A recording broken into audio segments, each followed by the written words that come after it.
Question দেয়া আছে a body of mass 4 kg experiences two forces F1 equals to 5i cap plus 8j cap plus 7k cap and F2 equals to 3i cap minus 4j cap minus 3k cap. The acceleration acting on the body is, তাহলে এখান থেকে আমরা প্রথমে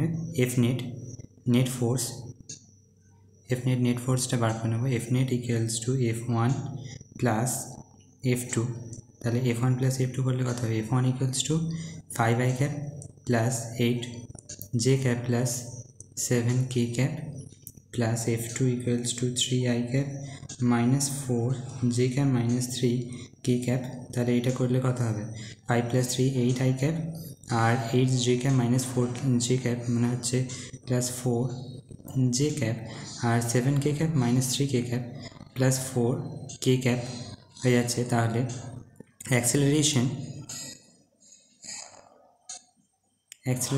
হবে Fnet by mass, তাহলে 8i cap plus 4j cap plus 4k cap divided by এখানে দেওয়া আছে 4 kg, মাস হচ্ছে 4 kg দেওয়া আছে, তাহলে 4 হয়ে যাচ্ছে, তাহলে 8/4 মানে হচ্ছে 2i cap plus j cap plus k cap, তাহলে এটা হবে অ্যাক্সেলারেশন।